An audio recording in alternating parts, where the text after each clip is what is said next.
Selam aleyküm, merhaba saygılı ATR telekanalının teleseyircileri. Bugün informasyon programmasını seyretesiniz. Studiyada sizler için men Gülsüm Halilova çalışam. Nöbetdeki 30 dakika içerisinde Kırım ve Kırım etrafında yüz bergen sonki ve en aktual haberler üzerinde müzakerelerimizle devam edecekmiz. Fakat ondan evvel keliniz yayınımızga Roman Spiridonov'na bağlayıq. Muhbirimiz Newsroom'dan bizle şimdi canlı bağda ve zaman informasyon programmalarında niyakta tarif edeceklerini aytmağa hazır. Roman, selam aleyküm. Dinleyimiz seni, buyur. Алейкум селям, Гульсум. Мы сегодня будем говорить о таких темах. Оккупационные силовики в Крыму начали преследование еще одного имама, Аблякима Галиева. Это имам Тарахташской мечети, что в селе Дачное под Судаком. Его обвиняют в незаконной миссионерской деятельности. Против него возбудили административное дело. Сам Галиев на допросе сообщил, что с 2019 года проводит обряды, но не является членом Духовного управления мусульман Крыма или любой другой религиозной организации. С обвинениями оккупационной власти он не согласен. И это уже не первое такое дело. Как минимум еще 5 имамов подвергались таким же административным преследованиям и штрафам за выполнение своей религиозной миссии, за службы в мечетях. Вашингтон готов сотрудничать с Киевом в вопросе создания международной крымской платформы. Об этом заявила временный поверенный в делах США в Украине Кристина Квин во время встречи с заместителем министра иностранных дел Украины имени Джипар. Она отметила неизменность позиции США в непризнании оккупации Крыма Россией. Разговоры российского руководства с представителями европейских западных организаций о ситуации в оккупированном Крыму не смогут изменить правовой статус полуострова. Так, в украинском МИД отреагировали на встречу в Москве главы МИДа России Сергея Лаврова с генеральным секретарем Совета Европы, на котором затронули проблему дефицита воды в Крыму. На ней Лавров заявил о неприемлемой ситуации, которая складывается вокруг водной блокады Крыма, якобы в нарушении всех мыслимых санкций. Вот Лаврову напомнили, что страна-оккупант несет ответственность за все, что происходит на оккупированной территории, несет ответственность за людей, которые там живут. Будем говорить о ситуации в Крыму. Там жуткий дефицит лекарств и нарастающая новая волна коронавируса. За сутки там зарегистрировали 146 новых случаев заболевания, а 2 человека умерли от COVID-19. Студентов так называемого Крымского федерального университета перевели на дистанционное обучение, чтобы предотвратить распространение инфекции. Позакрывали десятки классов, детей отправили на каникулы. А вот ситуацию, которая там сложилась в Крыму, прокомментировала заместитель постоянного президента Украины в Крыму Тамила Ташева. Она рассказала о причинах такой вспышки. По ее данным, пандемия особенно ударила по крымским татарам, которые, по ее словам, не хотели менять национальные традиции и привычки. Проводили массовые дни рождения, похороны, свадьбы. Но ключевое, по мнению Тамилы Ташевой, все-таки массово вирус в Крым завезли россияне, приехавшие как туристы. А оккупационная власть не требовала от них никакой обсервации. Вот подробнее об этом мы готовим сюжет, который вы сможете увидеть в наших выпусках. Подробнее обо всем, что я рассказал, и не только об этом. Смотрите в наших выпусках «Заману» в 19:00 на украинском языке и в 21:00 на крымско-татарском. Это по киевскому времени. Гульсум. Çok sağ ol Роман. Bu bizim muhbirimiz Roman Spiridonov edi. Sayılı arkadaşlar, zaman informasyon programmalarını seyretiniz. Ukrayn tilinde ve Kırım Tatar tilinde sizin için zaman hizmeti, informasyon hizmeti çalışa. Biz ise aytılgan haberler üzerinde biraz laf etmege istedik ve elbette ki Kırım'da, işgal etilgen Kırım'da koronavirus ile bağlı vaziyetinin müşkül olganından başlayıq. Biz şimdi canlı bağda Rifat Ağa Çubarov var. Kırım Tatar Milli Meclis reisimiz. Rifat Ağa, selam aleyküm. Hayırlı akşamlar. Rifat Ağa, sizin malumatlarınızga göre hakikaten de mi işgal etilgen Kırım'da koronavirus ile bağlı vaziyet pek yaman ve işgalcilerinin statistikası hakikaten pek farklana? Gerçekten de bizde tek bu işgalcilerin statistikası var. Başka bir statistik yoktur. Çünkü orada hepsi Rusların kontrolünde. Ve onların statistiklerine birisi şimdi inanmay. Tek bizlerde gir. Oradaki yaşayan kişiler ve aynı zamanda Rusya taraftarları da buna inanmaylar. Misal için bakınız. Onlar 23 Oktyabr'da 204 tane hasta olganını gösterdiler. 24. Oktyabır'da 255 gösterdiler. Ama ondan son 25'inde bir günde 138 gösterdiler ve TÜNEV'in 146 gösterdiler. Bakın bu onlar gösterilen rakamlar çok böyle farklı ve ama biz aynı zamanda oradaki insanlarımız bizge haber etkenlerini göz önüne alıyoruz da ve onların bizge anlattıklarına göre biz burada davranıyoruz. Sizin düşüncenize göre hakikaten de mi yani bizim milli urf adetlerimiz ile bağlı Kırım Tatarlarının bu urf adetlerden vazgeçmegeni sebebinden şimdi Kırım Tatarlarının koronavirüs ile hasta olganlarının miktarı öse bu bunun hakikaten de mi bağlı? Şimdi elbette burada insanların kendileri şahsi davrandıklarına bazı böyle bağlılık var. Ama ben bunu bütün urf adetlerimize getirmez dedim. Çünkü anlaşıldı ki yazda bu koronavirüsün hastalığı birinci adımları ya da birinci parçası, birinci başlangıcı o Mart, April, Mayıs ayındaydı. Ve ondan sonra yaz geldiği vakit Rusya bütün kendisinin bu tatilge abes etken kişilerini hepsini Kırım'a yolladı ve bütün yolları açtılar. Trenleri kopurttular şimdi uçaklarla ve o vakit anlaşıldı ki bu 100 bin milyonlarla insanlar oraya bütün Rusya'dan gelgenleri sebebinden Kırım'da bu hastalık küçük bir toprakta ille böyle ziyadeleşecek ve onun neticesi böyle çok yaman olup çıkacak. Ve öyle de oldu. Diyeceğim burada kabayatlı taraflarını aramaya istesek birinciden bu işgalciler, iktidar oradaki, hakimiyet. Çünkü onlar yapacaklarını yapmadılar, mahsus yapmadılar. Orada kendilerinin askerleri var.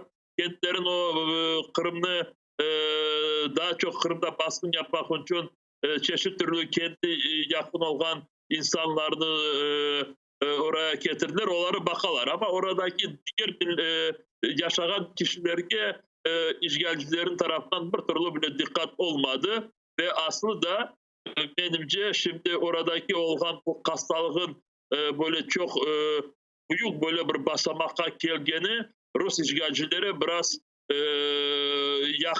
yakın geliyor. Çünkü insanlar ne kadar çok ziyade olsalar o kadar onlara Kırım'ı kendi kollarına çekip almaya kolaylık gibi böyle görünüyor. Şimdi işgal etilgen Kırım'da koronavirüs ile Kırım Tatarlarının ve tek Kırım Tatarlarının degil miqdarı oskeni sebebinden Kırım Tatar Milli Meclisi ve bütün Dünya Kırım Tatarlar Kongresi yardım amaçlı böyle yardım kampanyasını başlattı. Bu hafta geçenleri Kırım Tatarlarının Kongresi'nin spikeri Namık Kemal Bayar o'zining Facebook sayfasında tarqatdı bu malumatını. Tafsiyatlıca tarif etiniz lütfen Rifat ağa, bu yardım kampanyası nasıl çalışacak? Misal olarak yardımga muhtaç insanlar kayda müracaat etmeli, kimge yardım sebebiyle ariza mı yazmalı, ne yapmalı? Şimdi bakınız, bu koronavirüs hastalığı bütün dünyada var. Tek Kırım'da değil, yazıklar olsun.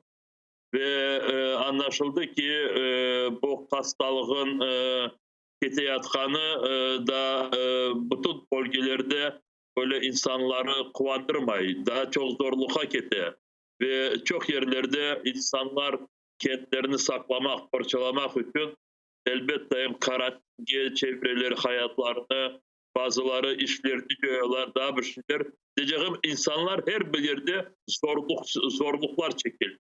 Ama buna bakmayıp işte bu Kırım'dan böyle imdat deyip gelgen haberleri gerçekten de çünkü biz burada bir şey böyle uydurmayız. Şimdi bu sosyal bağları baksak Twitter Facebook'tan olsun. açsak zaten korunuyor her şey, yazar insanlar.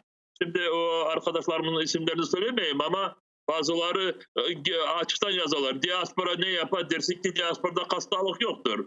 Ama işte ne olsa da son biz buna Kırım'da bu beraberlikte olmadığımız sebebinden, Kırım'da Ukrayna hükümetinin kontrolü olmadığı sebebinden Elbette biz tez Dünya Kırım Tatar Kongresi'nin rehberlerini böyle bir araya getirdik.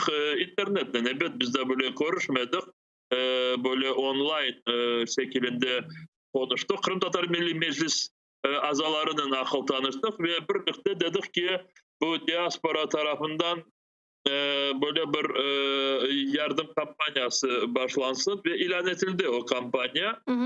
İki gün evvelsi. Bu kampanyanın ben her bir şeyini açıklamam ama oradaki arkadaşlarımız işte maddi yardım soraylar soydaşlarımızdan. O maddi yardımlar sonunda gelip Kırım'a çıkacak ve orada böyle gerekli ilaçları orada alınacak ve elbette bunu çok doğru anlamaya gerek. Biz anlayız ki her bir ihtiyacı olan insana dışarıdan gelen yardımlar olmaz. Çünkü bunu devletler bu meselelerde tek çözebilirler. Ama orada çeşit türlü çoktan böyle devamlı insanlara yardım eden kişiler var. Mesela için açık yürekliler. Orada bizim meclis azaları var, diğerleri var.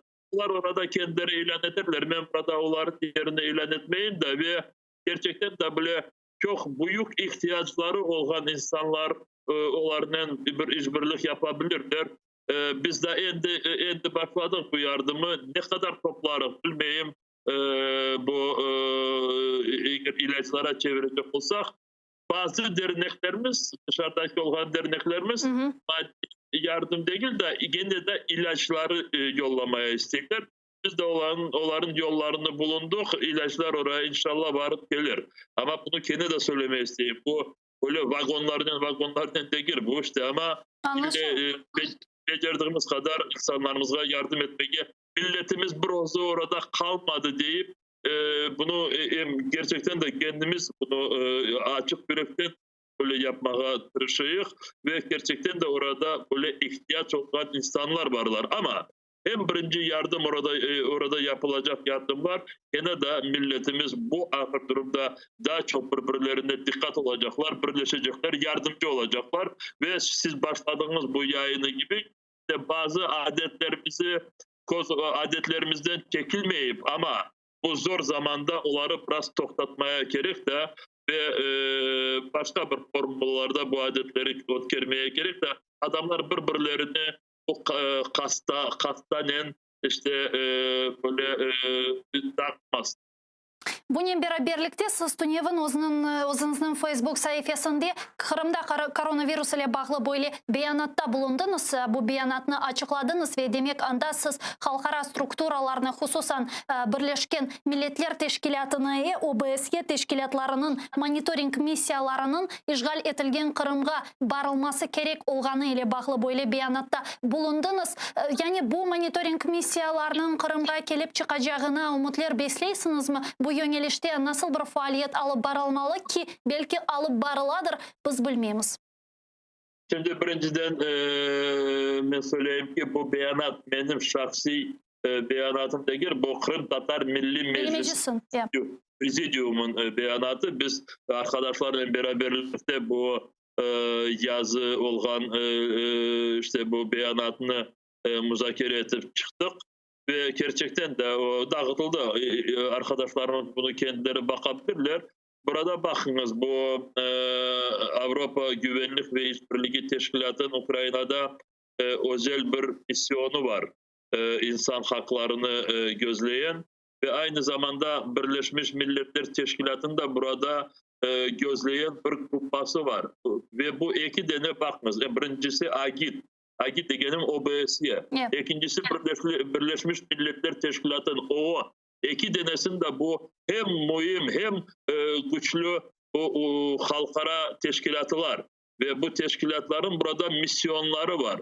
Ve bu misyonların hakları Ukrayna'nın her bir köşesine varıp orada insan haklarını bakması, öğrenmesi ve açıklamalar yapması. Ama Kırım Ruslar tarafından işgal edildi. Ve onlar oraya varmaya olmayırlar. Varmaya olmadıkları sebepleri Rusya buna razılık vermeyi. Bir taraftan kararlar var ve vazifeler var. Hem AGİT hem Birleşmiş Milletler Teşkilatı diyor ki bu misyonlarımızın hakkı var Kırım'a da girmeye. Ruslar derler yok. O sebepten biz dedik ki bakınız şimdi bu koronavirüs hastalığında oradaki insanlarımız tek Rusların kolunda. Ruslar ne dese biz ne buna inanacak mı? Ya adamlarımızı biz biliyoruz da orada siz bunlarını kendi yayınlarınıza evvelden bildirmiştirsiniz. Ben haberim olduğuna göre bazı yerlerde insanlarımız 10-15 kişi bir kereden bir sokakta hastalanırlar da bir şahsinin evinde ekmek odağını boşaltıp oraya yataklarga koyup orada iğnelerinin işte onları biraz tedavi yapmaya çalışıyorlar. Balinalarda yer yoktu. Bunu birisi bakışı gerek. O sebepten dedik ki işte bu teşkilatlar mutlak varsınlar. Siz söylediniz var mı öyle ümit onda varıp çıkacaklarını? Ümit yoktur ama ümit olmasa da sorasınlar Rusya'dan da ve kendi vazifelerini yapsınlar. Yok Rusya göndermeyecek, vermeyecek, razı olmayacak da o sebepten varmayacak demesinler. Ve biz onlara şimdi bu beyanatımızı yazılı olarak şimdi onlara gönderiyoruz ve onlarla biz daha konuşacağız. Diyecek ki siz kendi vazifenizi yapın. Eğer Rusya yok deyip size razılık vermese o vakit cevabını Rusya verecek. İlla o vakit gelecek. Aynı zamanda siz bilirsiniz Dünya Sağlık Teşkilatı'na ve aynı zamanda dünyada olan bu Kızıl Kaç ve Kızıl Ay diyen teşkilatlarga da biz ricada bulunduk. Onlar meseleni kozoguna alsın. Ve daha bir meselege geçmege isteyemiz. Bu sizin Facebook sayfanızını Rifat monitoring yapamız. Anda çok meraklı sizlerden çok faalsınız Facebook'ta ve meraklı haberlerini açıklaysınız ve bugün böyle haberler sırasında bu sözde Samooborona'nın Kırım'daki işte idarecilerinden biri Samvel Martayan'ın bu sözde Artsakha kelgeni ve anda sözde prezidentin koruşkeni oldu bugün haberler sırasında. Yani buna nasıl bakmalı sizin düşüncenize göre ne maksatlı bu yapıla ve neticelerinde ne olabilir? Şimdi siz şimdi bu andığınız mesele tek bu şahsi için değil de aslında burada konuşacak olsak bu devamlı bir temadır. Çünkü şimdi bu Azerbaycan ve Ermenistan arasında Azerbaycan kendi topraklarını işgalcilerden azat etmesine davrandığı sebebinden şimdi o etrafı çok böyle karıştı. Dünya karıştı. Çünkü orada endi 27. sentyabrdan bugünecek. Bugün endi bir ay oldu. Bugün bir ay. Orada cenkete. Her gün orada uçaklar bu böyle biz alıştığımız uçaklar değil de pilotsuz uçaklar orada ve tanklar, diğer silahlar kullanılan. Orada insanlar öldürülüyor, kan dökülüyor. Bir taraftan işte Azerbaycan ben kendi toprağımı ve toprağımı azat edeceğim diye ve hakkım var diye ve gerçekten de hakkı var. İkinci taraftan işgal edenleri de orada kendi ordularını çekip almaylar. Ve şimdi buna bütün dünya bakar. Çünkü şimdi bu bizim zamanımızda işgal edilen topraklar tek Dağlı Karabağ'ta değil. Kırım'da işgal edilmiş. Gürcistan'da da işgal edilen topraklar var. Ben tek bu bizim Karadeniz etrafını söyleyeyim. İşte şimdi burada elbette öyle cenk olduğu vakit çeşit türlü güçler girişmeye tırışıyorlar ve Kırım'dan bu Rus askerleri Kırım'a işgalle geldikleri vakit yardımcı olan bu Samooborona diyenleri şimdi oradan biz bunun son derece sayısını bilmeyiz ama bazıları değiller oradan işte bu Dağlı Karabağ'a savaş yapmaya en azı 100'den ziyade bu kendi gönülle gidenleri var ikenler. Anlaşıldı orada ziyadesi işte bu Dağlı Karabağ'daki olan Ermenilerge yakın olan kişiler ve bu ketken oraya gruplarının başlığı Samvel Mardayan. Samvel Mardayan bu Rus Federasyonu Kırım'a askerlerle girdiği vakit 2014 senesi fevralin 27'sine başlayıp birinci dakikalardan hem kendisine böyle Kırım Tatarlarga oradaki yaşayan kişilerge Ukrayna'ga karşı alıp vargan birisi idi. ve bazıları ben eminim teleseyirciler bunu hatırlaydırlar. O vakit Alexey Goncharenko Odessa'dan geldi. Gennady Balashov geldi. İşte onları bu yakalangan, urgan, bütün kameralarga pis şeyler yapkan, aeroportunu basıp alganların işte bu hepsi planlaştırgan bu Samvel Mardayan idi ama ne için sizce onların celp eteler şimdi anda? Bu iki dakikamız var. Şimdi ben söyleyeyim de bunu da şimdi başlamaz. Ama benimce ve ben bunu her vakit bütün dünyaya kıçıram. O bizim Reşat Ahmetov'unu öldürgen kişilerden birisi bu Samvel Mardayan olganını ben eminim ve ben onu bundan da suçlayayım da ve ben bunu açık yapayım. Her bir yerlerde prokuratorlarına her bir yerlerde ben bunu bildirdim. İşte bu pis kişi kendisini işte o kadar bu savaşa hazır olganı gibi göstermek için ve işte Azerbaycanlara karşı oraya insanları alıp vardı ve bu biz bunu bilirdik. 2 hafta evvelsi bilirdik ama bugün fotolar çıktı ve fotolarda oradaki sözden ya da tanılmamış Dağlı Karabağ ya Artsakh, tanılmamış Artsakh Cumhuriyeti'nin prezidenti ondan konuştu. İşte bu Ukrayna'daki savcılar ve Ukrayna hakimiyeti için bu da bir signal Samvel Mardayan'ı halkara cinayetçi ilan etmek. O aslında ilan edildi, onu araylar bu. Ya da anlaşıldı ki bu işte buna dikkat olmaya gerek. Kırım'ı işgal etkenleri şimdi Azerbaycan kendi topraklarını temizlediğini istemezler. Çünkü eğer Azerbaycan bunu becerse yarın bir gün diğer işgal edilen topraklarında sırası gelecek. Onların içinde Kırım da var. Yani biz. Çok sağ olun Rifat ağa. Bizle bağlanğanız için Kırım Tatar Milli Meclis Reisi Rifat Çubarov bizle canlı bağdaydı saygılar arkadaşlar. Men ise bu bölüknü ne yazık ki yekunlemek mecburiyetindeyim fakat siz ayrılmanız çünkü ATR telekanalının yayınını Zaman informasyon programması Ukrayna tilinde devam etti. Sonra biz bu studiyaga qaytacağımız bu ve diğer meselelerin üzerinde laf etmeye devam edeceğimiz. Görüşkence.